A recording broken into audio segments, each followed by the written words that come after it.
Summary में समझते हैं। हमारा नया इनकम टैक्स एक्ट आ रहा है 2000 के रेट्स चेंज हो रहे हैं, एप्लीकेबल हो रहे हैं 1 अप्रैल 26 से। न्यू फॉर्म्स आ गए हैं, एप्लीकेबल हो रहे हैं 1 अप्रैल 26 से। आईटीआर की डेट्स 4 हो गई हैं, 4 डेट्स में रिटर्न्स फाइल करेगी अकॉर्डिंग टू जो भी आपके ऊपर डिपेंड करेगा, आपके ऊपर क्या एप्लीकेबल होता है। आईटीआर यू आप लॉस के केस में फाइल कर सकते हो। सिक्योरिटी ट्रांजेक्शन टैक्स 0.02 से 0.05 हो गया है। बाय बैक की इनकम को कैपिटल गेन की इनकम की ट्रीट करके फॉरेन की इनकम को आप डिस्क्लोज कर सकते हो। रिवाइज रिटर्न की डेट 31 दिसंबर से 31 मार्च कर दी गई। बिलेटेड रिटर्न की डेट सेम है। स्लैब रेट हमारा सेम है। फाइनेंशियल असेसमेंट ईयर का कंसेप्ट खत्म हो गया, ये टैक्स ईयर के नाम से अब हम इसे सिर्फ टैक्स ईयर ही बोलेंगे।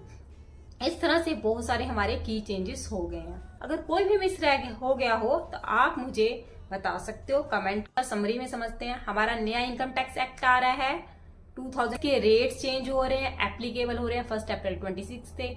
न्यू फॉर्म्स आ गए हैं, एप्लीकेबल हो रहे हैं 1 अप्रैल 26 से।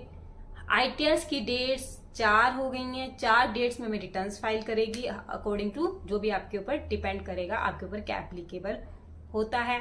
आईटीआर यू आप लॉस के केस में फाइल कर सकते हो। सिक्योरिटी ट्रांजेक्शन टैक्स 0.02 से 0.05 हो गया है। बाय बैक की इनकम को कैपिटल गेन की इनकम की ट्रीट करके फॉरेन की इनकम को आप डिस्क्लोज कर सकते हो। रिवाइज रिटर्न की डेट 31 दिसंबर से 31 मार्च कर दी गई। बिलेटेड रिटर्न की डेट सेम है। स्लैब रेट हमारा सेम है। फाइनेंशियल असेसमेंट ईयर का कंसेप्ट खत्म हो गया, ये टैक्स ईयर के नाम से अब हम इसे सिर्फ टैक्स ईयर ही बोलेंगे। इस तरह से बहुत सारे हमारे की चेंजेस हो गए हैं। अगर कोई भी मिस हो गया हो तो आप मुझे बता सकते हो कमेंट।